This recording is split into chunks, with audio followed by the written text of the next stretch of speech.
morning, Dr. Fauci. Good morning. Good morning. How are you today?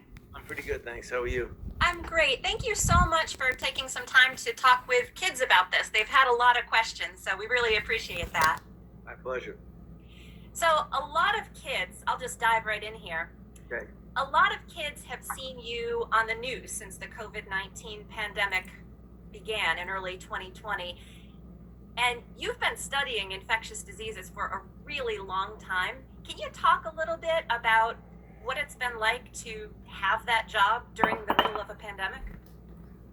Well, it's been an extremely interesting journey because there are outbreaks of infectious diseases that have some degree of similarity, that they generally are surprises.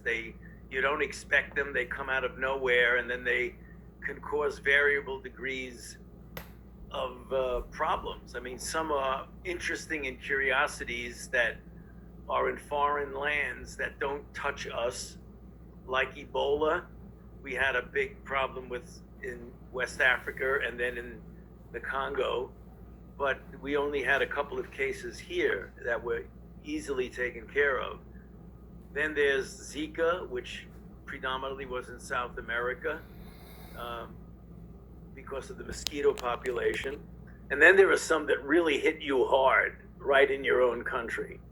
And that was HIV, AIDS, pandemic flu, and now with COVID-19, we're experiencing really one of the most extraordinary and difficult times, literally in well over 100 years. Things have not been this bad with regard to a respiratory-borne serious viral illness that can actually kill you.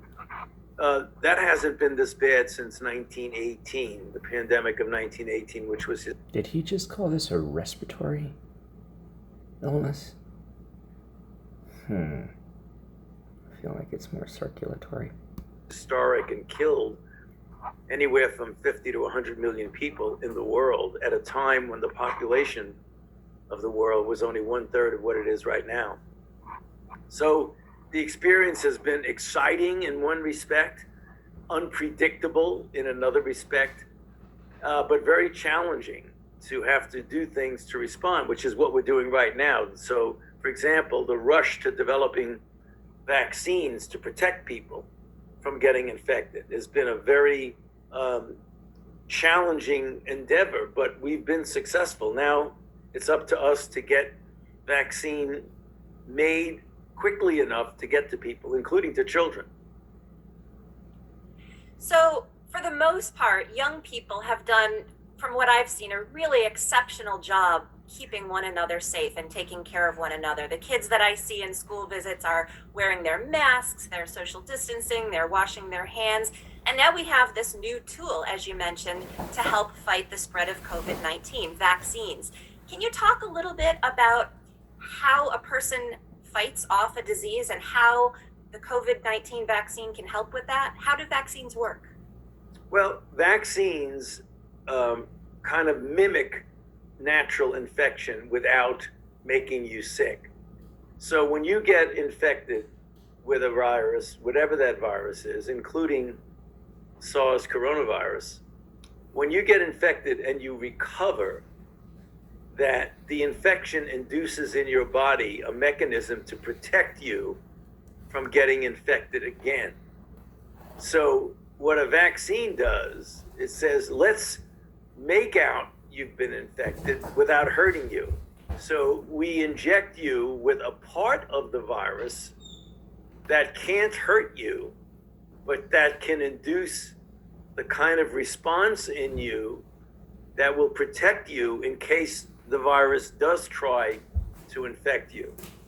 And that's the whole purpose of a vaccine. So, for example, rather than infecting you, which you don't want to do, that'll hurt you, you want to say, I'm going to give you a part of the virus that's harmless, but that can induce a really strong response in your body so that you're ready for when the virus does try to invade you. And that's really exactly what a vaccine is.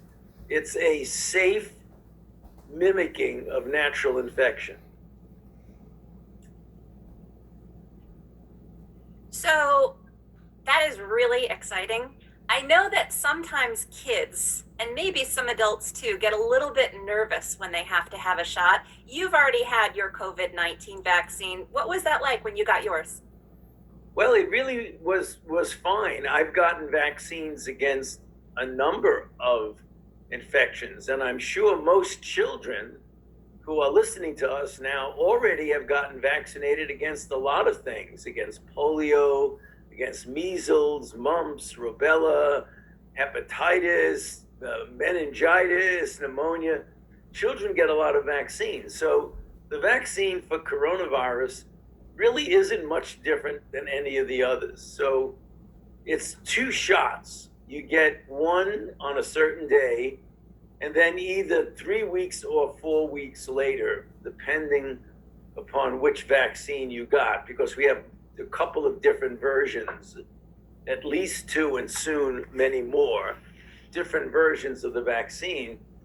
When you get the first shot, most people feel a little ache in their arm, like not bad, but like you feel a little sore. It lasts for less than a day and a half, usually no more than a day.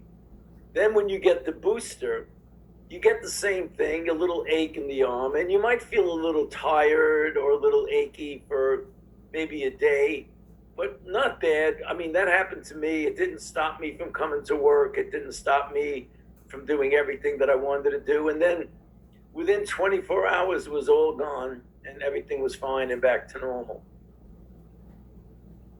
That is really great to hear, and I'm glad to hear that. I'm not sure anything keeps you from work, though. Yeah, unlikely. Right. So at the end of our picture book biography, a story about your life, we have a section about how vaccines work, and it talks about how being vaccinated sort of makes you a disease-fighting superhero. Can you talk a little bit about how one person getting a vaccine actually helps others too?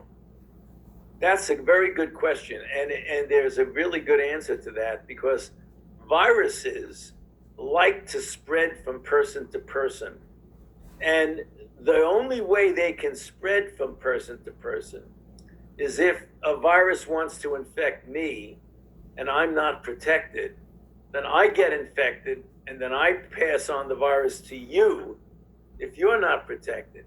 And when you have a whole bunch of unprotected people, the virus has a field day. It just goes around infecting everybody. But if you get vaccinated, when the virus tries to infect you, the virus can't because you're protected, which means you're not going to infect somebody else, which means they're not going to infect somebody else. So by protecting yourself, you really are indirectly protecting all of your friends and all of your family, because by not getting infected, you're not allowing the virus to freely circulate around. You're essentially stopping it in its tracks. And that is for sure what we are looking for. I know, Dr. Fauci, that a lot of the kids who have seen you on the news have become more interested in epidemiology and more interested in science in general. And I bet you've heard from some of them. Is it exciting to see so many young new scientists interested in this field? Oh, very much so. We need new, young scientists with brand new ideas. So even though kids think, well, I can't be a scientist because I don't know anything yet. Well, don't worry.